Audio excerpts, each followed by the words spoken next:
दरअसल Delhi car blast की जांच अब और ज्यादा तेज रफ्तार पकड़ चुकी है। लखनऊ में परवेज अंसारी के घर पर छापेमारी हुई। परवेज अंसारी के घर से 6 मोबाइल बरामद किए गए हैं। इन मोबाइल से देश के बाहर संपर्क करता था परवेज से इंटरनेशनल कार्ड भी मिला है और सिग्नल ट्रेसिंग से बचने के लिए यह सिस्टम भी मौजूद था। कंप्यूटर और सीक्रेट डिस्क भी बरामद की गई है। डिस्क में कई अहम सबूत होने की आशंका है। उसे जब डिकोड किया जाएगा तो कई अहम सबूत यहां निकल सकते हैं। जिस तरीके की जानकारियां मिल रही हैं, आप सोचिए, इंटरनेशनल कार्ड का इस्तेमाल किया जाता था। सिग्नल ट्रेसिंग से बचने के लिए पूरा सिस्टम परवेज के पास में मौजूद था कि वो सिग्नल ट्रेस ना हो पाए, यानी कि पता ही ना चल पाए कि वो कहां पर किस तरीके से लोगों के संपर्क में है और किन लोगों के संपर्क में है। आप सोचिए, इस तरीके की ताबड़तोड़ कार्रवाई इस समय यहां पर की जा रही है। और नीलेश हमारे साथ लखनऊ से इस समय जुड़ चुके हैं और भी सभी सहयोगी दिल्ली से हमारे साथ जुड़े हुए हैं। नीलेश, परवेज अंसारी के घर पर छापेमारी, वहां से कई डिस्क बरामद की गई है। माना जा रहा है कि पूरा सिस्टम था जिससे सिग्नल ही ट्रेस ना हो पाए। क्या कार्रवाई की गई है, क्या सबूत मिले हैं जो इस पूरे मामले को और ज्यादा मजबूती के साथ बढ़ा सकते हैं?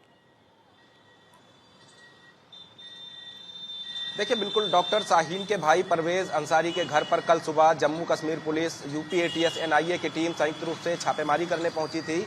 जब टीमें वहां पर पहुंची तो मकान पर ताला पड़ा था। ताला तोड़कर एजेंसियां अंदर घुसी हैं, जिसके बाद तमाम जो अहम दस्तावेज हैं, इलेक्ट्रॉनिक डिवाइस हैं, मोबाइल फोन्स हैं, वो वहां से बरामद हुए। 6 मोबाइल फोन ऐसे हैं जिनका इस्तेमाल परवेज लगातार कर रहा था, चाहे वो डॉक्टर शाहीन से संपर्क करने के लिए हो या फिर उमर से संपर्क करने के लिए हो या मुजम्मिल से संपर्क करने के लिए हो। कहीं ना कहीं उन 6 मोबाइल फोन को जब्त किया गया और सबसे बड़ी बात है कि जो मोबाइल फोन बरामद हुए सब के सब कीपैड मोबाइल हैं, यानी कि स्मार्टफोन का इस्तेमाल परवेज नहीं कर रहा था, जिससे स्मार्टफोन से ट्रैकिंग जो है वो आसानी से हो सकती है। लेकिन अगर आप कीपैड फोन का इस्तेमाल करते हैं तो उसको ट्रेस करना कठिन होता है। तो ऐसे में उन 6 मोबाइल फोन को जब्त किया गया है और ये जानकारी इकट्ठी की जा रही कि जिन 6 मोबाइल फोन को जब्त किया गया है उनसे कहां कहां किन किन नंबरों पे बातचीत हो रही थी। उसके अलावा कुछ ऐसी डिवाइस भी बरामद हुई हैं जिनको ऑन करने के साथ अगर आप कहीं पर फोन कॉल करते हैं तो आपके सिग्नल को ट्रेस कर पाना मुश्किल हो जाता है। तो वो डिवाइस भी एटीएस और एनआईए की टीमों ने कब्जे में लिया है, लैब भेजा गया है, उसकी भी जांच की जा रही है।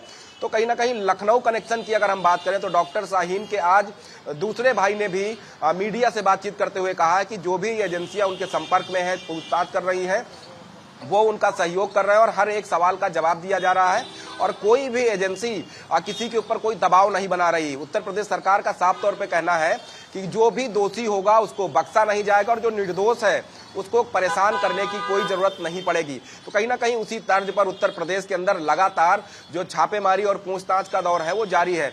डॉक्टर परवेज की बात करें तो एटीएस मुख्यालय में पूछताछ लगातार जारी है। आज एनआईए के स्पेशल कोर्ट में इनको पेश किया जा सकता है और डॉक्टर परवेज से कई कड़ियां जुड़ सकती हैं, क्योंकि डॉक्टर परवेज के घर के बाहर एक अल्टो कार बरामद हुई है जिसका रजिस्ट्रेशन नंबर सहारनपुर का है और सहारनपुर में जिसके नाम वो गाड़ी है वो पहले ही आतंकी गतिविधियों के लिए मशहूर था, जिसको गिरफ्तार किया गया। और अब जो है इस पूरे एंगल की भी जांच होगी कि सहारनपुर से डॉक्टर परवेज का क्या कनेक्शन है। इंटेग्रल यूनिवर्सिटी का पास उस कार के ऊपर लगा है, तो इंटेग्रल यूनिवर्सिटी के कई अधिकारी भी जांच एजेंसियों की रडार पर हैं। तो बड़े पैमाने पर उत्तर प्रदेश में भी खुलासे हो सकते हैं, क्योंकि डॉक्टर शाहीन की बात करें तो जैसे मोहम्मद के महिला कमांडर के तौर पर इनको जिम्मेदारी दी गई थी कि भारत भर में ऐसी महिलाओं को चिन्हित करना है जिनके घर से भाई, बेटा या कोई ऐसा शख्स गिरफ्तार हुआ है देश विरोधी गतिविधियों में। उन महिलाओं को जो है तोड़कर जिहाद के लिए तैयार करना, मुजाहिद आर्मी बनाने के लिए उनका सहयोग लेना, तो ये जिम्मेदारी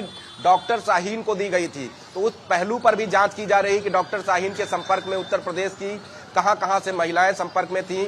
और उत्तर प्रदेश में फिलहाल पिछले 10 सालों का डाटा भी खंगाला जा रहा है कि कौन कौन से लोग हैं जो राष्ट्र विरोधी गतिविधियों में, जैसे मोहम्मद या आईएसआईएस के लिए मुखबरी कर रहे थे, उनकी गिरफ्तारी, उनके परिवार के कौन कौन से ऐसे लोग हैं जो डॉक्टर शाहीन या डॉक्टर परवेज, उमर या मुजम्मिल के संपर्क में हो सकते हैं। तो उन तमाम कड़ियों को जोड़ा जा रहा है। खासतौर पर यूपी को अलर्ट मोड पर रखा गया है।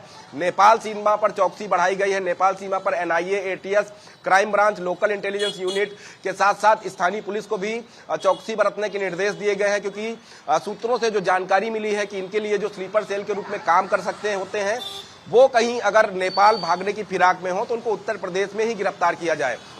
तो बड़े पैमाने पर व्यवस्थाएं की गई हैं। नेपाल सीमा पर चौकसी बरती जा रही है। खासतौर पर अगर हम आजमगढ़ की बात करें, बहराइच की बात करें, श्रावस्ती की बात करें, सहारनपुर की बात करें, पीलीभीत की बात करें, तो इन तमाम जिलों को संवेदनशील जिलों में रखा गया है और यहाँ पर विशेष निगरानी रखी जा रही है।